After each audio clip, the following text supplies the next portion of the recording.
Namaskar, Sadhguru. Why do we not place our feet towards lingas or other consecrated objects, or even people for that matter? Is it simply a matter of respect, or is there a scientific basis for this? So these days they're doing that, some of them. In the Western cultures, when you meet somebody, you shook hands. Because of virus, they don't want to touch. Some are doing elbow touch, some are doing feet shaking. So it's beginning to happen, Claire, you don't have to feel disappointed. It's beginning to happen. Shaking a leg at each other. Well, why, if there's an energetic situation, you always are asked to cross your legs, not to stretch your legs in the direction. Well, this respect thing is a more newer expression of that, essentially because you can receive anything that comes towards you in many different ways. The yogic intention always is to receive it from the higher aspects of your life. You know there is anahata, which is the meeting of two triangles.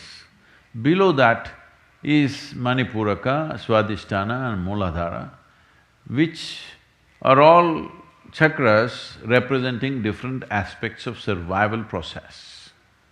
Survival, basic survival, reproductive process, maintenance process, all survival related. Here it comes, and there are two triangles intersecting each other, because this is ultimate ecstasy, this is realization, this is power, this is love, and these sections, these triangles intersecting.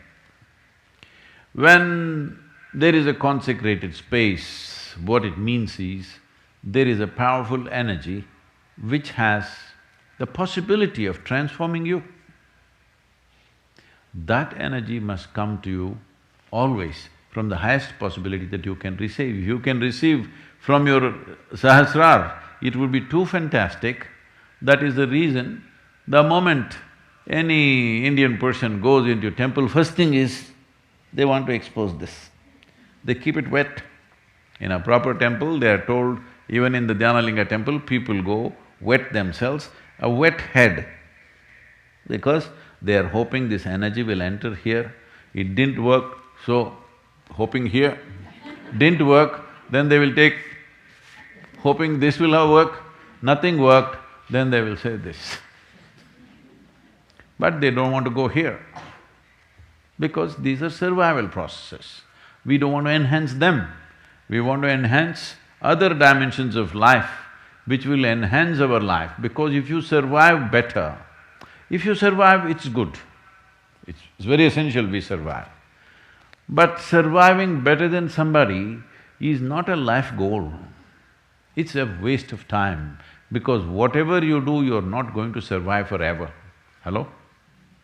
Whatever you may do, even minus the pandemic, you will not survive forever.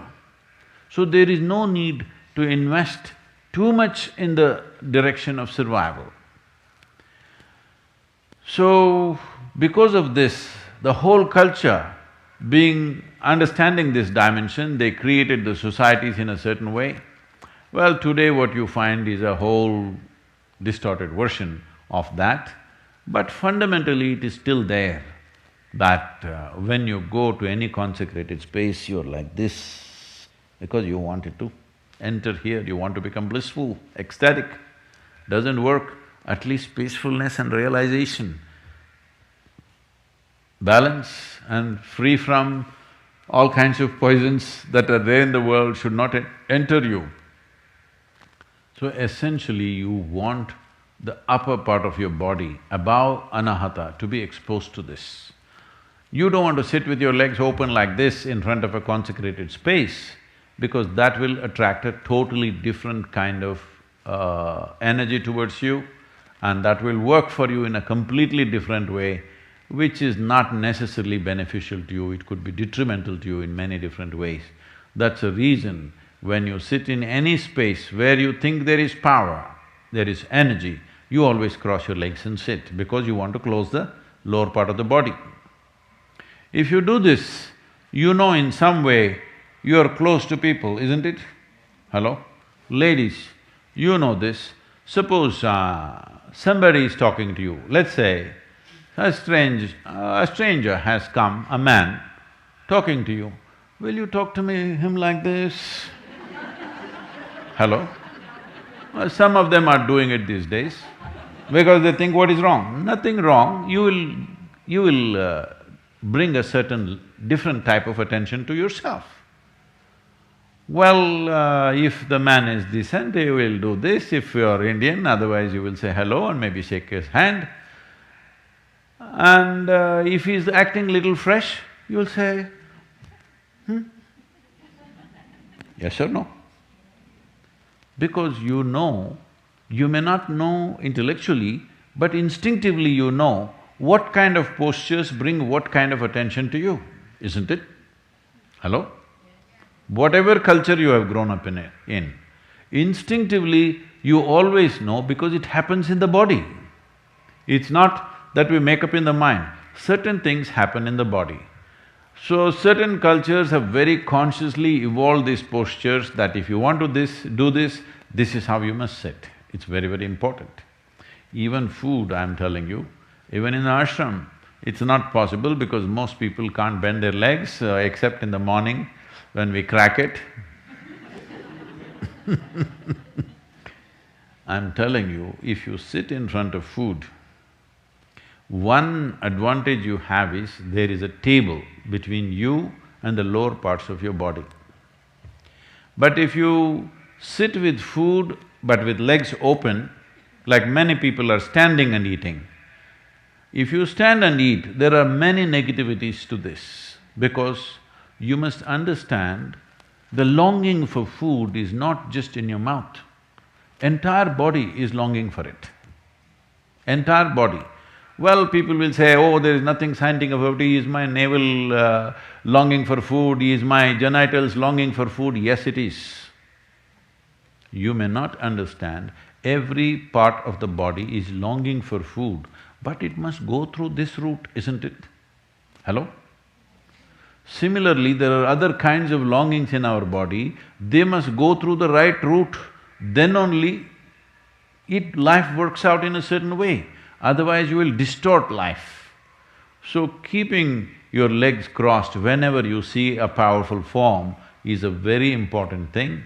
And also food is a very powerful thing. Hello? If you have not eaten for 3 days, you understand it's a very powerful thing, isn't it? Hello?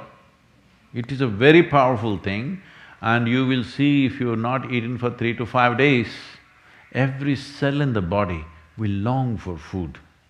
Now if you place food here, it's not just here, mouth waters, everything works. So it's important that your legs are crossed when food comes in front of you, but you have found another way, shielding yourself with a table. All right, if that is working for you. But if you're having food, you're very hungry and food is exposed to the entire body, this is not good for you. This goes for food because we consider food as a very powerful instrument, consecrated objects, and human beings who are of a certain power within themselves, you never open your legs and sit like this in front of them because that will bring a wrong kind of energy into your system. What is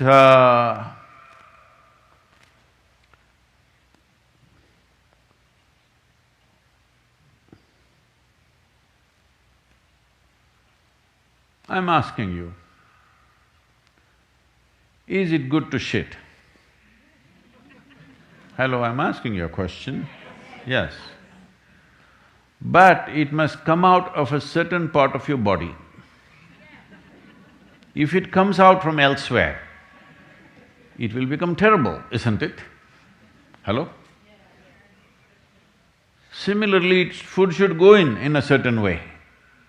Food going in is not only physical food going in, Food goes into you in so many ways because the entire body is capable of this. I must tell you my experience. Once we had a major success in some business venture when I was doing this. So, I was always exposed to nature wherever possible. I've been trekking, motorcycling, all this, but my partner is a nice city boy. So we decided that we will go to a place where there was a reservoir, like a dam, and there's a big lake, and there are small, reasonable-sized hills. We went there and we were all swimming. After swimming, I was still in my swimming trunks. I thought, let me climb the hill. It was summer months, pretty dry. So I went up the hill.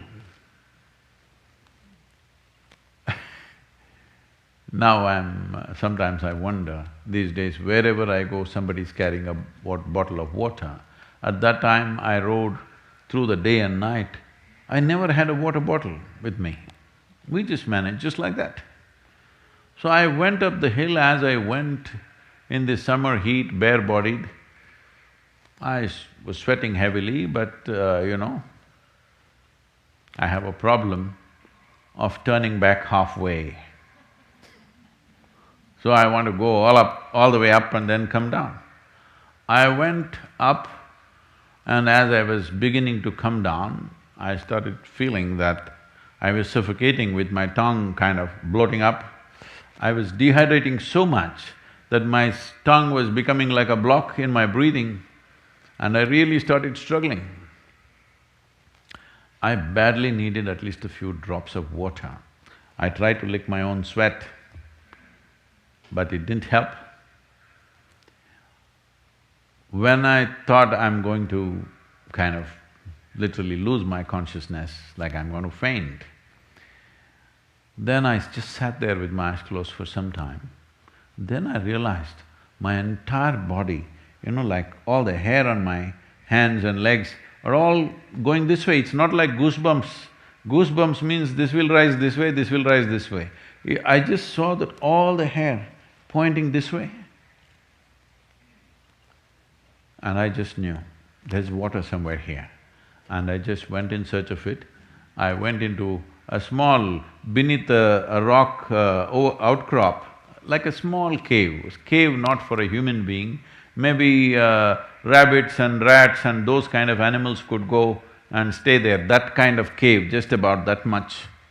There was a small pool of water.